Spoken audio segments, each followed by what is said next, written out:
Welcome my channel, please subscribe my channel. ನೋಡಿ, ಇದುವೇ ಪಯಣ, ಒಂದು ಎಕ್ಸಿಬಿಷನ್. ಇದನ್ನು ವೀರೇಂದ್ರ ಹೆಗಡೆಯವರು ತಮ್ಮ ಅಮೃತ ಹಸ್ತದಿಂದ ಸ್ಥಾಪನೆ ಮಾಡಿರುತ್ತಾರೆ ಅಥವಾ ಉದ್ಘಾಟನೆ ಮಾಡಿರುತ್ತಾರೆ. ಇದರ ಪ್ರವೇಶ ದರ 50 ರು ಇರಬಹುದು ಅನಿಸುತ್ತೆ. ಇಲ್ಲಿರುವಂಥ ವಸ್ತುಗಳು ಕೇವಲ ನೋಡುವುದಕ್ಕಾಗಿ ಹೊರತು ಮಾರಾಟ ಮಾಡುವುದಕ್ಕಲ್ಲ ಎಂಬುದನ್ನು ನೀವು ತಿಳಿದಿರಲೇಬೇಕು. ಇಲ್ಲಿ ಮೊದಲು ಕಾಣಸಿಗುವುದು ಜಟಕ ಬಂಡಿಗಳು ಮತ್ತು ಎತ್ತಿನ ಗಾಡಿಗಳು. ಎತ್ತಿನ ಗಾಡಿ ಮತ್ತು ಜಟಕ ಬಂಡಿಗಳು ಮೊದಲು ಯಾವ ರೀತಿ ಇತ್ತೋ ಈಗ ಯಾವ ರೀತಿ ಇವೆ ಎಂಬುದನ್ನು ನೀವು ಮನಗಾಣಬಹುದು. ಮತ್ತು ನಮ್ಮ ಜೀವನದ ಏಳಿಗೆಯಲ್ಲಿ ಅದರ ಶ್ರಮ ಎಷ್ಟು ಎಂಬುದನ್ನು ಪರಿಗಣಿಸಬಹುದಾಗಿದೆ. ನಂತರ ಕಾಣಸಿಗುವುದೇ ವೆಹಿಕಲ್ಗಳು. ಇವುಗಳು ಸುಸ್ಥಿತಿಯಲ್ಲಿದ್ದು ಇವುಗಳನ್ನು ಒಂದಕ್ಕೊಂದು ಮೆರುಗು ತರುವ ರೀತಿ ಜೋಡಿಸಲಾಗಿದೆ. ಇವುಗಳನ್ನು ನೋಡುವುದೇ ಒಂದು ಅದ್ಭುತ ಎಂಬಂತೆ ನಮಗೆ ಗೊತ್ತಾಗುತ್ತದೆ ಮತ್ತು ಕಣ್ಮನಗಳು ತಳಿಸುವ ರೀತಿ ಇವುಗಳನ್ನು ಜೋಡಿಸಲಾಗಿದೆ. ಅದೇ ರೀತಿ ಸಹ ನೋಡಲು ತುಂಬ ಆಹ್ಲಾದಕರವಾಗಿದೆ ಎಂಬುದಾಗಿ ಹೇಳಬಹುದು.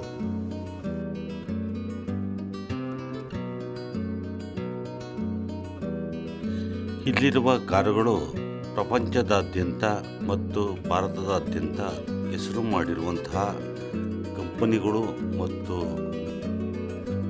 ವ್ಯಕ್ತಿಗಳು ಬಳಸುತ್ತಿದ್ದಂತಹ ಕಾರುಗಳನ್ನು ಇಲ್ಲಿ ಇಡಲಾಗಿದೆ. ಇಲ್ಲಿ ಪ್ರತಿಯೊಂದನ್ನು ಒಂದಕ್ಕೊಂದು ಸಮಾನಾಂತರವಾಗಿ ಇಡಲಾಗಿದ್ದು ಪ್ರತಿಯೊಂದು ಕಾರುಗಳ ಮೇಲೂ ಅದು ತಯಾರಾದ ದಿನಾಂಕ, ವರ್ಷ ಮತ್ತು ಇಂಜಿನ್ ಪವರ್ ಮತ್ತು ಅದಕ್ಕೆ ಬಳಸುವ ಇಂಧನದ ಬಗ್ಗೆ ಸೂಕ್ತ ಮಾಹಿತಿಗಳನ್ನು ಕಾರಿನ ಮುಂಭಾಗದಲ್ಲಿ ಕೊಡಲಾಗಿದೆ. ಮತ್ತು ಆ ಕಾರನ್ನು ಬಳಸುತ್ತಿದ್ದಂಥ ವ್ಯಕ್ತಿ, ಆ ವ್ಯಕ್ತಿಯ ಹುದ್ದೆ, ದೇಶದ ಹೆಸರು ಇದುಗಳನ್ನು ಸವಿವರವಾಗಿ ಕೊಡಲಾಗಿದೆ. ನಿಮಗೆ ಗೊತ್ತಿರುವಂತೆ ಪಯಣ ಎಂದರೆ ನಾವು ಬೆಳೆದು ಬಂದ ದಾರಿ, ನಾವು ಬೆಳೆಯುವಲ್ಲಿ ನಮಗೆ ಸಹಾಯವಾಗುವ ವಸ್ತುಗಳು, ಕಾರುಗಳು, ಇತರೆ ಸಾಮಗ್ರಿಗಳನ್ನು ಜೊತೆ ನಾವು ಬರುವುದಕ್ಕೆ ಪಯಣ ಅಂತ ಹೇಳಿ ಕರೆಯಬಹುದು.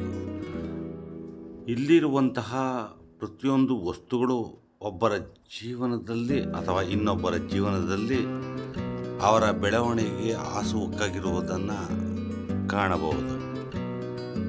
ಇಲ್ಲಿ ಪ್ರತಿಯೊಂದು ಕಾರುಗಳೇ ಆಗಿರಬಹುದು ಅಥವಾ ಇನ್ಯಾವುದೇ ವೆಹಿಕಲ್ಗಳಾಗಿರಬಹುದು, ಪ್ರತಿಯೊಬ್ಬರ ಜೀವನದಲ್ಲಿ ಅವು ತಮ್ಮದೇ ಆದಂತಹ ಛಾಪು ಮೂಡಿಸಿವೆ. ಇಲ್ಲಿರುವ ಕಾರುಗಳು ಪ್ರಸಿದ್ಧರಾದಂತಹ ಜಯಚಾಮರಾಜೇಂದ್ರ ಒಡೆಯರ್ ಮತ್ತು ಇಂಜಿನಿಯರ್ಗಳಾದಂತಹ ಸಿ ವಿ ರಾಮನ್ ಮತ್ತು ಕರ್ನಾಟಕದ ಪ್ರಸಿದ್ಧ ಚಲನಚಿತ್ರ ನಟರಾದಂತಹ ಡಾಕ್ಟರ್ ವಿಷ್ಣುವರ್ಧನ್ ಉಪಯೋಗಿಸುತ್ತಿದ್ದಂತಹ ಕಾರುಗಳನ್ನು ಸಹ ಇಲ್ಲಿ ನೋಡಬಹುದಾಗಿದೆ. ಹಾಗೆಯೇ ಪ್ರಸಿದ್ಧಿ ಪಡೆದಿರುವ ವ್ಯಕ್ತಿಗಳ ಕಾರಿನ ಮಾಲೀಕರು, ಕಾರುಗಳ ಕಂಪನಿಗಳು ಮತ್ತು ಅದರ ಕೆಪಾಸಿಟಿಯ ಬಗ್ಗೆ ನಾವು ತಿಳಿದುಕೊಳ್ಳಬಹುದು. ಯಾವ ರೀತಿ ಕಾರುಗಳು ಹಂತ ಹಂತವಾಗಿ ಇಂದಿನವರೆಗೆ ಈ ರೀತಿ ಮಾಡಲ್ಪಟ್ಟಿವೆ ಎಂಬುದನ್ನು ಸಹ ತಿಳಿದುಕೊಳ್ಳಬಹುದಾಗಿದೆ. ಅದೇ ರೀತಿ ಹಾಗೆಯೇ ಕಾರು, ಲಾರಿ, ಜೀಪು, ಬಸ್ಸು ಹೀಗೆ ಪ್ರತಿಯೊಂದು ವೆಹಿಕಲ್ಗಳು ಅಂದಿನಿಂದ ಇಂದಿನವರೆಗೂ ಬೆಳೆದು ಬಂದ ದಾರಿಯನ್ನು ಮತ್ತು ಅದರ ವಿನ್ಯಾಸವನ್ನು ತೋರಿಸಲು ಬಹಳ ಸಹಕಾರಿಯಾಗಿದೆ. ನೀವು ನೋಡುತ್ತಿರುವ ಪ್ರತಿಯೊಂದು ಕಾರುಗಳು ಯಾವ ಮಾದರಿಯದ್ದು, ಯಾವಾಗ ಉತ್ಪಾದನೆಯಾದದ್ದು, ಯಾವ ಕಂಪನಿ ಮಾಡಿಟ್ಟಿದ್ದು ಎಂಬುದನ್ನು ಸವಿವರವಾಗಿ ತಿಳಿದುಕೊಳ್ಳಬಹುದಾಗಿದೆ. ವೀಕ್ಷಕರೇ, ಇಂದು ನಾವು ಈಗಿನ ಕಾಲದಲ್ಲೂ ಸಹ ನೋಡಿರಲು ಸಾಧ್ಯವಾಗದಂತಹ ವೆಹಿಕಲ್ಗಳನ್ನು ನೋಡಬಹುದು. ಸ್ಕೂಟರ್ಗಳಲ್ಲಿ LML ವೆಸ್ಪಾ ಇರ್ಬೋದು, ಬಜಾಜ್ ಇರ್ಬೋದು, ಚೇತಕ್ ಇರ್ಬೋದು, ಸ್ಪಾರ್ಕ್ ಇರ್ಬೋದು, ಹೀಗೆ ಹಲವಾರು ಸ್ಕೂಟರ್ಗಳು, ಎನ್ಫೀಲ್ಡ್ ಆಗಿರ್ಬೋದು, ಹೀಗೆ ಹಳೆಯ ಕಾಲದ ಚಿತ್ರಗಳಲ್ಲಿ ಉಪಯೋಗಿಸುತ್ತಿದ್ದಂತಹ ಸ್ಕೂಟರ್ಗಳಿಂದ ಹಿಡಿದು ಇಂದಿನ ಚಲನಚಿತ್ರದವರೆಗೂ ಉಪಯೋಗಿಸುತ್ತಿದ್ದಂತಹ 2 ವೀಲ್ ವೆಹಿಕಲ್ಗಳನ್ನು ನೋಡ್ಬೋದಾಗಿದೆ. ಅದನ್ನು ಕಣ್ತುಂಬಿಕೊಳ್ಳಬಹುದಾಗಿದೆ. ನಾವಂತೂ ಖಂಡಿತ ನೋಡಲಿಕ್ಕೂ ಸಾಧ್ಯವಿಲ್ಲ. ಇನ್ನು ಮುಂದಿನ ನಮ್ಮ ಪೀಳಿಗೆ ಯಾವ ರೀತಿ ನೋಡಬಹುದು, ಅದನ್ನು ಅಳಿಸಿ ಹೋಗಬಾರ್ದು ಎಂಬ ಕಾರಣಕ್ಕಾಗಿ ವೀರೇಂದ್ರ ಹೆಗಡೆಯವರು ಒಂದು ಒಳ್ಳೆಯ ಉನ್ನತ ಕೆಲಸವನ್ನು ಮಾಡಿದ್ದಾರೆ ಅನ್ನಿಸಬಹುದು.